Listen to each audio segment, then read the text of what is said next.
নমস্কাৰ, আপুনি চাবলৈ আৰম্ভ কৰিছে SB অসম মিডিয়া। আজি হৈছে 28 মাৰ্চ আৰু আজি সন্ধিয়াৰ কেইবাটাও গুৰুত্বপূৰ্ণ খবৰ আহি পৰিছে আৰু এনেধৰণৰ খবৰসমূহ নিতৌ চাবলৈ চেনেলটো ছাবস্ক্ৰাইব কৰি ভিডিঅ'টো এটা লাইক কৰি দিব।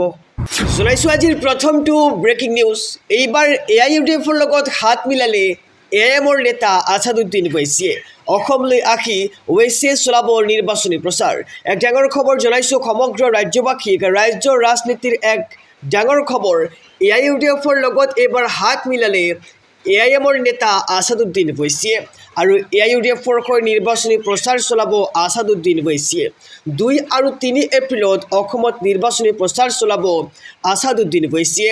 বদৰুদ্দিন আজমলৰ পুত্ৰই সাক্ষাৎ কৰিছে ওৱেইছিক আৰু কেইবাখনো নিৰ্বাচনী প্ৰচাৰ সভাত অংশ ল'ব আছাদুদ্দিন ওৱেইছিয়ে। ওৱেইছিক সাক্ষাতৰ পিছতেই আজমলে দিছে এই ডাঙৰ বাৰ্তা। এক ডাঙৰ খবৰ জনাইছোঁ ৰাজ্যৰ ৰাজনীতিৰ। AIUDFৰ লগত এইবাৰ হাত মিলালে আছাদুদ্দিন ওৱেইছিয়ে আৰু এইবাৰ AIUDFৰ হৈ নিৰ্বাচনী প্ৰচাৰ চলাব আছাদুদ্দিন ওৱেইছিয়ে।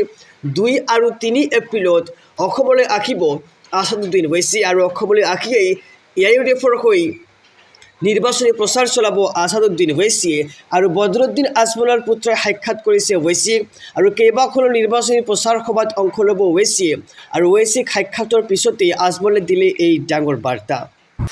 জনাইছোঁ আৰু এটি ব্ৰেকিং নিউজ ডাঙৰ খবৰ। এইবাৰ নামনিত শক্তিশালী হৈ পৰিছে কংগ্ৰেছ। 7 শতাধিক জনতাই একেলগে যোগদান কৰিলে কংগ্ৰেছত। এক ডাঙৰ খবৰ জনাইছোঁ সমগ্ৰ ৰাজ্যবাসীক। সমষ্টিয়ে আগ্ৰাসী ৰূপত এইবাৰ কংগ্ৰেছ দলক দেখিবলৈ পোৱা গৈছে। নামনি অসমত শক্তি বৃদ্ধি পাইছে কংগ্ৰেছৰ। 7 শতাধিক জনতাই নিৰ্বাচনৰ পূৰ্বে কংগ্ৰেছত কৰিলে যোগদান আৰু কংগ্ৰেছৰ আদৰ্শৰ প্ৰতি আকৃষ্ট হৈ বৃহৎ যোগদান কাৰ্যসূচী দেখিবলৈ পোৱা গৈছে আৰু সৃজন গ্ৰামত পুৰুষ মহিলা নিৰ্বিশেষে দলে বলে আহিল কংগ্ৰেছলৈ।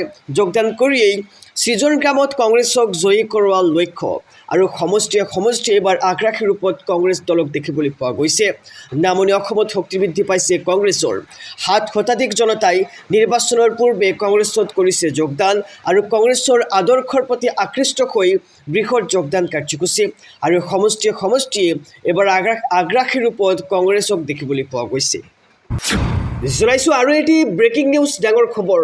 সমাগত 26ৰ বিধানসভা নিৰ্বাচন আৰু নিৰ্বাচনৰ পূৰ্বেই ৰাজ্যৰ সকলো দলকে নিৰ্বাচনী প্ৰচাৰ চলা দেখিবলৈ পোৱা গৈছে আৰু নিৰ্বাচনী প্ৰচাৰ সভাতে এইবাৰ ভয়ংকৰ নিৰ্বাচনী হিংসা দেখিবলৈ পোৱা গৈছে। সমাগত নিৰ্বাচন আৰু নিৰ্বাচনৰ পূৰ্বেই এনে ঘটনা সংঘটিত হৈছে। জনাইছোঁ সবিশেষ খবৰ। নিশা AGP আৰু BJP কৰ্মীৰ মাজত প্ৰচণ্ড মাৰপিটৰ ঘটনা সংঘটিত হয়। দুয়োপক্ষৰ আক্ৰমণত বিস্তৰ ক্ষতিসাধনৰ খবৰ আহি পৰিছে। একাংশ BJP কৰ্মীয়ে AGP কাৰ্যালয় লণ্ডভণ্ড কৰাৰ অভিযোগ। বৰহমপুৰ সমষ্টিৰ চাপানালাত সমগ্ৰ ঘটনা সংঘটিত হৈছে আৰু নিশাই উত্তপ্ত হৈ পৰিছে পৰিস্থিতি আৰু কিছু নিয়ন্ত্ৰণ কৰিবলৈ পৰা গৈছে আৰু ৰাজ্যত এইবাৰ ভয়ংকৰ নিৰ্বাচনী হিংসাই বিৰাজ কৰিছে। নিশা AGP আৰু BJP কৰ্মীৰ মাজত প্ৰচণ্ড মাৰপিটৰ ঘটনা সংঘটিত হৈছে। দুয়ো পক্ষৰ মাজত আক্ৰমণত বিস্তৰ ক্ষতিসাধন হয় আৰু BJP কৰ্মীয়ে AGP কাৰ্যালয় লণ্ডভণ্ড কৰাৰ অভিযোগ উত্থাপিত হৈছে। জনাইছোঁ আৰু এটি ব্ৰেকিং নিউজ ডাঙৰ খবৰ। ৰাজ্যৰ মুখ্যমন্ত্ৰী ডক্টৰ হিমন্ত বিশ্ব শৰ্মাৰ এক বিশেষ বাৰ্তা। অসমত নাটনি নকয় পেট্ৰল আৰু ডিজেলৰ।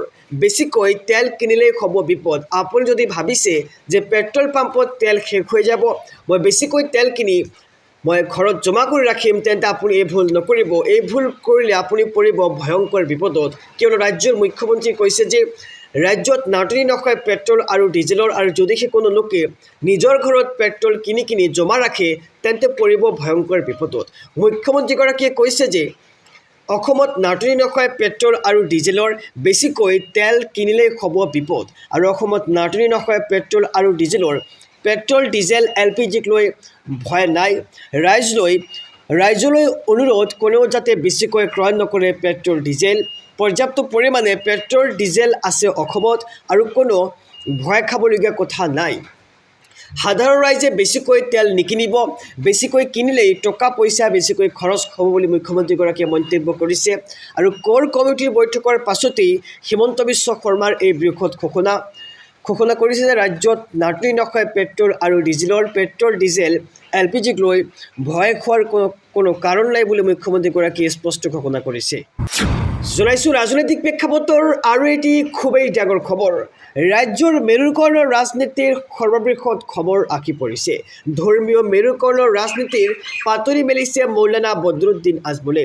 মিয়াৰ দাদাগিৰি চলিব বুলি কৈ মেৰুকৰণৰ ৰাজনীতি আৰম্ভ আজমলৰ। অবৈধ মিয়াৰ কামেখাৰ ভাঙিম বুলি কোৱা মুখ্যমন্ত্ৰীক টাৰ্গেট কৰি লৈছে এইবাৰ মৌলানা বদৰুদ্দিন আজমলে।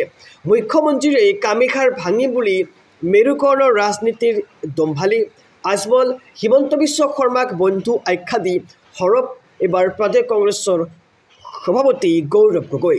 আৰু গৌৰৱ গগৈয়ে কৈছে যে আজমল মুখ্যমন্ত্ৰীৰ লাইফলাইন 108।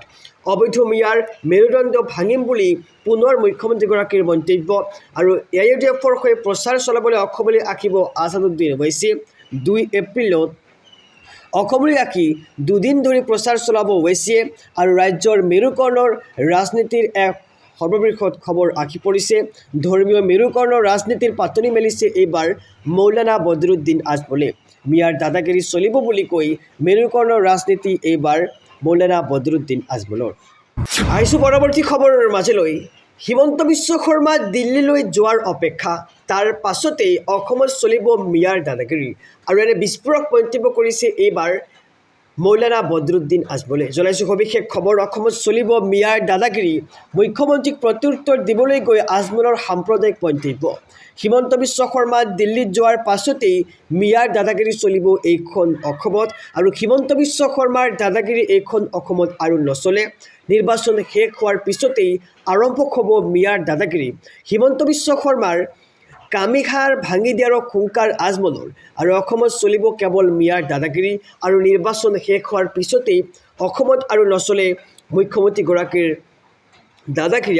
আৰু এইবাৰ মুখ্যমন্ত্ৰীক প্ৰত্যুত্তৰ দিবলৈ গৈ মৌলানা বদৰুদ্দিন আজমলৰ সাম্প্ৰদায়িক মন্তব্য দেখিবলৈ পোৱা গৈছে। হিমন্ত বিশ্ব শৰ্মা দিল্লীত যোৱাৰ পাছতেই মিয়াৰ দাদাগিৰি চলিব এইখন অসমত। আৰু হিমন্ত বিশ্ব শৰ্মাৰ দাদাগিৰি এইখন অসমত নচলে বুলি সাম্প্ৰদায়িক মন্তব্য কৰিছে এইবাৰ মৌলানা বদৰুদ্দিন আজমলে। জনাইছোঁ আৰু এটি ব্ৰেকিং নিউজ, ডাঙৰ খবৰ।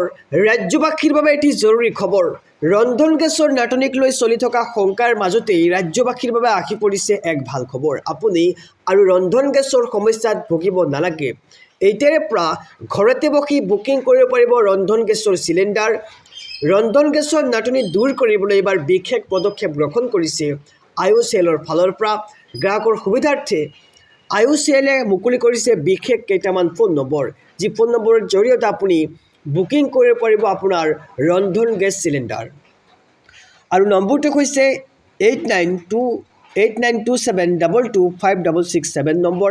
আৰু আপুনি এই নম্বৰত কল কৰি বুকিং কৰিব পাৰিব আপোনাৰ ৰন্ধন গেছ চিলিণ্ডাৰ।